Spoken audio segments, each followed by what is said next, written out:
Bermuda triangle, রহস্য ও বাস্তবতা। Bermuda triangle পৃথিবীর রহস্যময় জায়গাগুলোর একটি।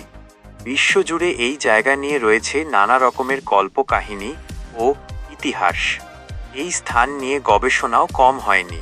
কেউ কেউ এই রহস্যের বিভিন্ন সমাধান দিয়েছেন। আটলান্টিক মহাসাগরের ওপর 5 লক্ষ বর্গ কিলোমিটার আয়তনের একটি এলাকা, যা ফ্লোরিডা, পুয়ের্তো রিকো এবং বারমুডার মধ্যে অবস্থিত।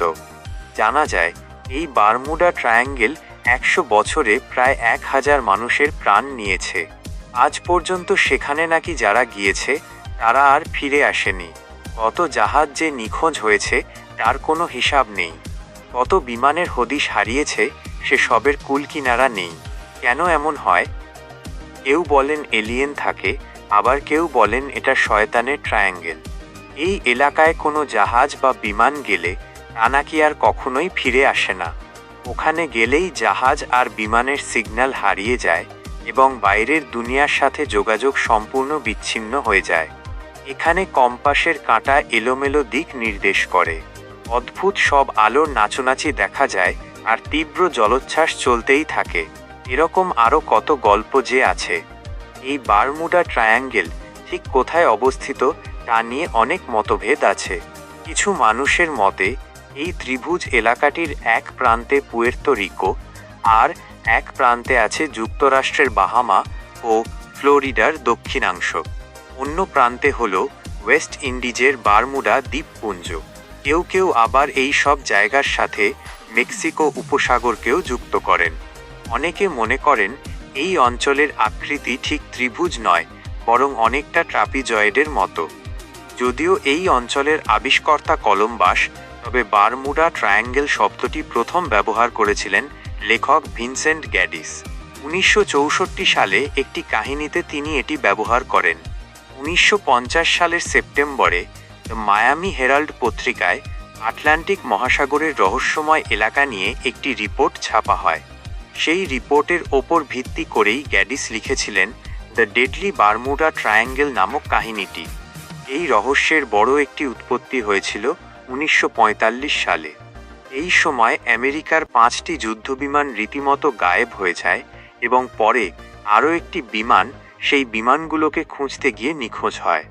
ইউএস নেভির সেরা 5 জন অ্যাভেঞ্জার বম্বার একটি প্রশিক্ষণ মিশনের জন্য রওনা হয়েছিল। রেডিওতে পাইলটদের সাথে প্রতিনিয়ত কথা বলছিলেন লেফটেন্যান্ট চার্লস টেলর। কিন্তু বিমানগুলো যখন বারমুডা ট্রায়াঙ্গেলে অবস্থান করছিল, তখন কথা বলার এক পর্যায়ে হঠাৎ সব কিছু চুপ হয়ে যায়। কোনো যান্ত্রিক সমস্যা বা অন্য কোনো সংকেত ছাড়াই হঠাৎ সব যেন হাওয়ায় মিশে গেল।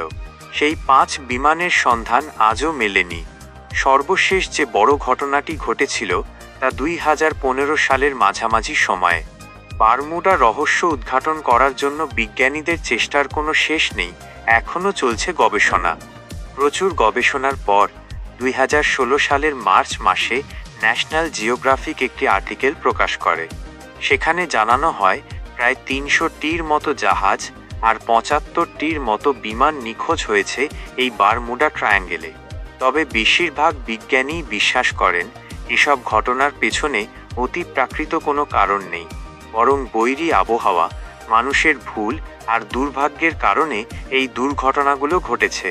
তারা যুক্তি দেখান যে এই অঞ্চলটি অন্যান্য দুর্ঘটনাপ্রবণ অঞ্চলের চেয়ে আলাদা কিছু নয়। সত্যি বলতে ইউরোপ, আমেরিকা ও ক্যারিবীয় দ্বীপপুঞ্জে চলাচলের জন্য বারমুডা ট্রায়াঙ্গেল একটি গুরুত্বপূর্ণ পথ। তাই প্রতিদিন অনেক জাহাজ আর বিমান এই পথ দিয়ে যাতায়াত করে। আর বেশি চলাচলের কারণে দুর্ঘটনার খবরগুলো একটু বেশি শোনা যায়। 2016 সালে কলোরাডো স্টেট ইউনিভার্সিটির স্যাটেলাইট মেটিওরোলজিস্ট ডক্টর স্টিভ মিলার নাসার স্যাটেলাইট ছবি বিশ্লেষণ করে একটি গ্রহণযোগ্য থিওরি দিয়েছেন। বারমুডা ট্রায়াঙ্গেলের অনেকাংশ জুড়ে থাকে ষড়ভুজ আকৃতির মেঘ। কোনো মেঘের বিস্তৃতি 20 থেকে 55 মাইল, আর এখানকার বায়ুবেগ প্রতি ঘন্টায় প্রায় 170 মাইল। এই তীব্র ঝড়ো বাতাসই জাহাজ ও বিমান দুর্ঘটনার মূল কারণ। বারমুডা ট্রায়াঙ্গেল রহস্যের অনেকখানি কিনারা করা গেলেও একে নিয়ে নতুন নতুন গুজব ছড়ানো বন্ধ হয়নি। হবেই বা কেন? সাহিত্য ও মিডিয়ার অর্থ উপার্জনের একটি বড় পুঁজি এই বারমুডা ট্রায়াঙ্গেল। যেহেতু কিছু রহস্যের আজও সমাধান হয়নি, তাই এখনও একে নিয়ে মানুষের আগ্রহ কমেনি।